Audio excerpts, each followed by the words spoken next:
আসসালামু আলাইকুম। সংবাদে আপনাদের সবাইকে স্বাগতম জানাচ্ছি আমি নুসরাত। শুরুতেই সংবাদ শিরোনাম। সকলকে জানাচ্ছি মনোনয়ন।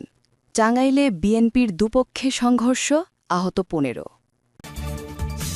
এদিকে বিজয় দিবসে ঢাকায় মহাসমাবেশ করবে বিএনপি। এরপর থাকছে তারেক রহমানের দেশে ফেরার সরকারের কোনো বাধা নেই। সর্বশেষ খালেদা জিয়ার অবস্থা গত ৩ দিন একই রকম, গ্রহণ করতে পারছেন চিকিৎসা। শুনছিলেন সংবাদ শিরোনাম, এখন বিস্তারিত। তার আগে ছোট্ট একটি আবেদন। যদি মানবতার প্রতি আপনার বিশ্বাস থাকে, যদি আপনি অন্যায়ের বিপক্ষে দাঁড়াতে চান, তাহলে আজই আমাদের পরিবারের অংশ হন। চ্যানেলটি সাবস্ক্রাইব করুন, কারণ আপনার একটি ক্লিকই হতে পারে নিপীড়িতদের পাশে দাঁড়ানোর শক্তি। আর নিচে কমেন্টে লিখুন, আমরা নীরব নই, আমরা মানবতার পক্ষে। প্রতিটি শব্দ আপনার প্রতিবাদের প্রতিধ্বনি হয়ে পৌঁছাবে গাজার শিশু, সুদানের মায়ের আর মানবতার হৃদয়ে। চলুন বেশি কথা না বাড়িয়ে বিস্তারিত জেনে নিই। মনোনয়ন। টাঙ্গাইলে বিএনপির দুপক্ষে সংঘর্ষ, আহত ১৫।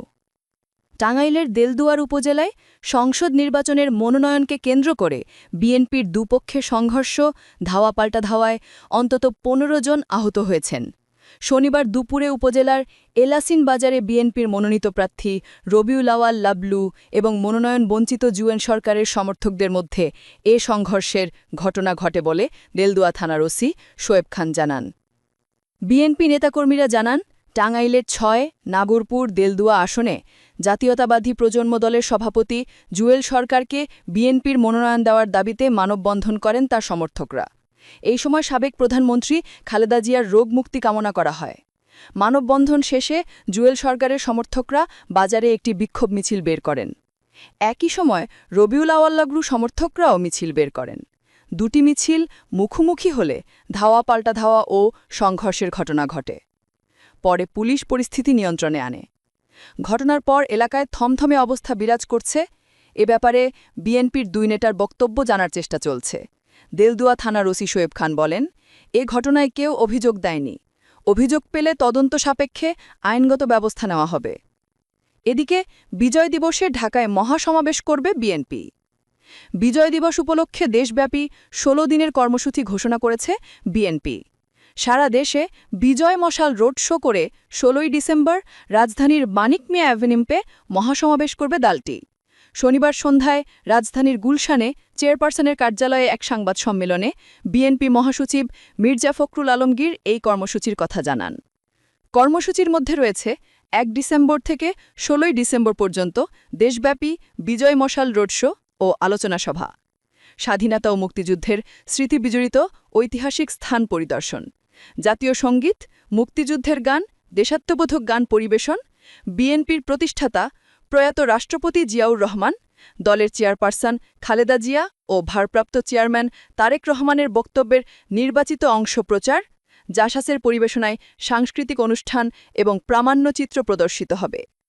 মির্জা ফখরুল বলেন, ১৯৭১ সালের মার্চ মাসে চট্টগ্রামের কালুরঘাট বেতার কেন্দ্র থেকে স্বাধীনতার ঘোষণা দিয়েছিলেন তৎকালীন মেজর জিয়াউর রহমান।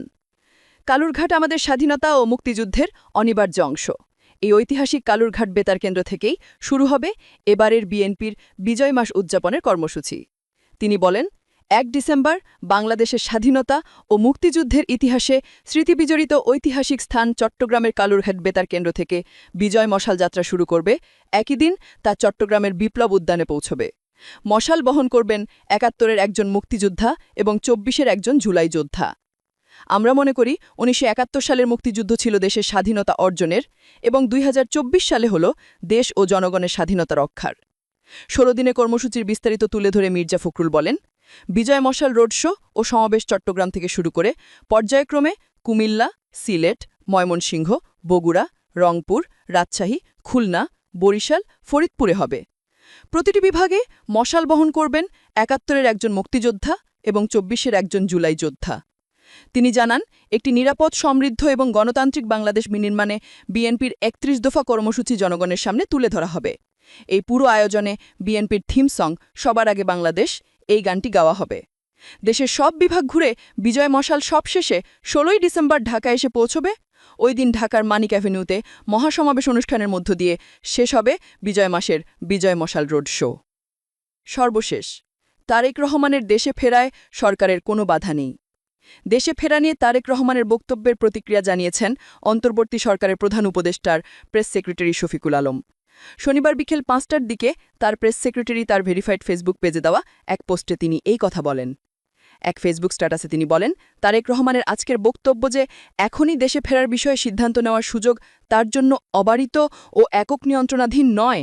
এটা উল্লেখ করে প্রধান উপদেষ্টার প্রেস সেক্রেটারি শফিকুল আলমের কাছে জানতে চাওয়া হয় যে তিনি বাংলাদেশ প্রত্যাবর্তনের বিষয়ে সরকারের তরফ থেকে কোনো ধরনের বিধিনিষেধ বা কোনো ধরনের আপত্তি রয়েছে কিনা।